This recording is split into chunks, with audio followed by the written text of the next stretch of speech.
Hello everyone, welcome back to Examy NCERT. आप सबका examinee NCERT channel में स्वागत है। और हमारे साथ एनसीईआरटी अच्छे से रिवाइज करिए। ओके, जो भी आपने क्लास में पढ़ा है ये स्पेशली एक स्कूल गोइंग स्टूडेंट्स के लिए है ये हमारा चैनल। ओके, जो स्कूल स्टूडेंट्स क्लास में पढ़ के आते हैं उनका हमारे चैनल पे रिवीजन होता है। ओके, तो हम क्या पढ़ रहे थे लास्ट क्लास में? हमने class 6, okay, history chapter, history का हिस्ट्री का थर्ड चैप्टर हम पढ़ रहे थे, राइट। ये देखिए चैप्टर क्या था, आरंभिक नगर। ठीक है, ये पढ़ रहे थे हम। तो इसका हमने एक दो टॉपिक कर लिया था और इसका हम अब कौन सा टॉपिक करेंगे, चलिए देखते हैं। ये हमने आपको समझाया था ना, एक खंडर मिला था, उस खंडर में क्या था, उस खंडर को देखकर बच्चे उसको सोच रहे थे खंडर है या भूता घर है, और लोगों ने उसकी वास्तुकला को देखा और लोग उस वास्तुकला की तारीफ कर रहे थे, तो बहुत सुंदर डिज़ाइन है, तो बच्चे सरप्राइज थे। इस टाइप से हमने देखा था, राइट। फिर हमने देखा हड़प्पा। हड़प्पा की कहानी पढ़ी हमने। यहाँ पे पंजाब में क्या हुआ था, रेलवे लाइनें बिछाई गई थी। ठीक है, उन रेलवे लाइनें बिछाई गई तो वहाँ पे खुदाई हुई थी। तो खुदाई के दौरान क्या मिला था, वहाँ पे कुछ काफ़ी पुरातन, मतलब पुरानी चीज़ें मिली थी, खंडर मिले थे, राइट, ईंटें मिली थी, ये सब मिला था हमें, ये हम पढ़ चुके थे, राइट। फिर हमने इनकी विशेषताएं पढ़ी थी। हमने पढ़ा था कि एक पश्चिम और पूर्व, दो साइड, दो दो नगर पाए गए थे, जिसमें हमारा पश्चिम का जो साइड था, नगर था, उसको उसको नगर दुर्ग कहा जाता था। ये देखिए, ये हमने पढ़ा था ना, ये देखिए, ये भी हमने, नगर दुर्ग कहा जाता था जो पश्चिम में ऊंचे हिस्से पे बनाया जाता था। जो नीचे हिस्से पे पश्चिम में बनाया जाता था उसको निचला नगर कहा जाता था। ओके, चलिए, तो आज का हमारे टॉपिक है, क्या है, भवन, नाले और सड़कें। ये हमारा टॉपिक है आज का। ओके, चलिए ये पढ़ते हैं आज। इन नगरों के, सॉरी, ये एक सेकेंड। ओके, इन नगरों के आमतौर पर एक या दो मंजिल होते थे। ठीक है, इन घरों के एक या दो मंजिल हुआ करते थे। घर के आंगन में चारों ओर कमरे बनाए जाते थे।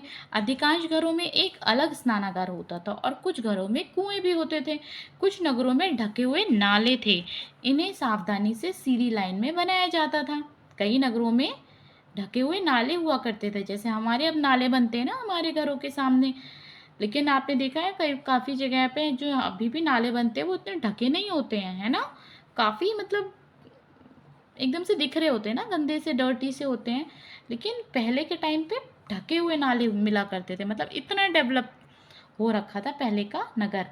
ठीक है, तो ढके हुए नाले में थे। इन्हें सावधानी से सीधी लाइन में बनाया जाता था। बहुत सावधानी में सीधी लाइन में बनते थे ये नाले।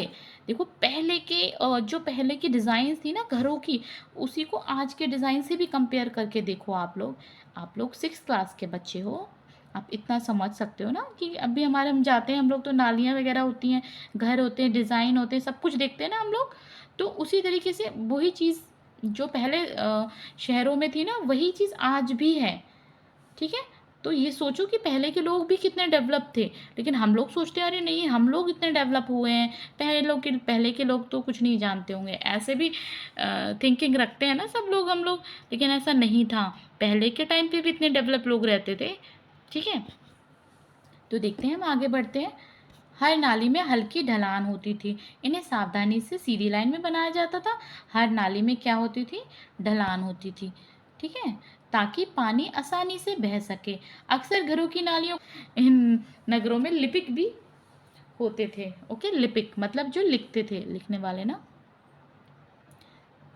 जो मोहरों पर लिखते, जो मोहरों पर तो लिखते ही थे, और शायद अन्य चीज़ों पर भी लिखते होंगे जो बच नहीं पाई। ठीक है, जो चीज़ें बच नहीं पाई, लेकिन हाँ ये लिपिक थे वहाँ पर। ठीक है, जो मोहरों पर लिखते थे। ठीक है, शायद अन्य चीज़ों पर भी लिखते होंगे जो बच नहीं पाए। इसके अलावा नगरों में शिल्पकार स्त्री पुरुष भी रहते थे, जो अपने घरों या किसी उद्योग स्थल पर तरह तरह की चीज़ें बनाते होंगे। लोग लंबी यात्राएं भी क्या करते थे और वहाँ से उपयोगी वस्तु लाते थे, और साथ ही लाते थे सुदूर देशों की किस्से कहानियाँ। मिट्टी से बने कई खिलौने भी मिले हैं जिनसे बच्चे खेलते होंगे।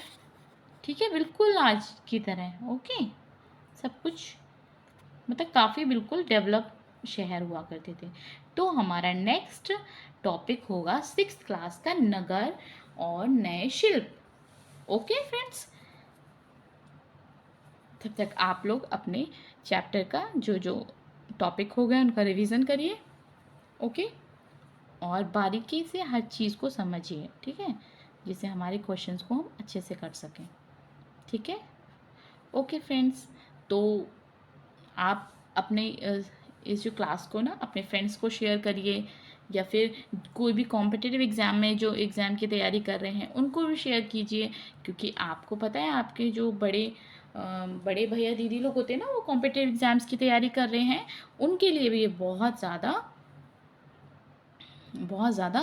मतलब प्रॉफिटेबल है। ओके, बहुत ज़्यादा ये फ़ायदेमंद है, मतलब उनके लिए भी ये हेल्प करेगी। ओके, ठीक है, आप उनको भी बताइए और शेयर कीजिए, और आप भी पढ़ते रहिए, वो भी पढ़ते रहिए, और अच्छे अच्छे मार्क्स लेकर आइए।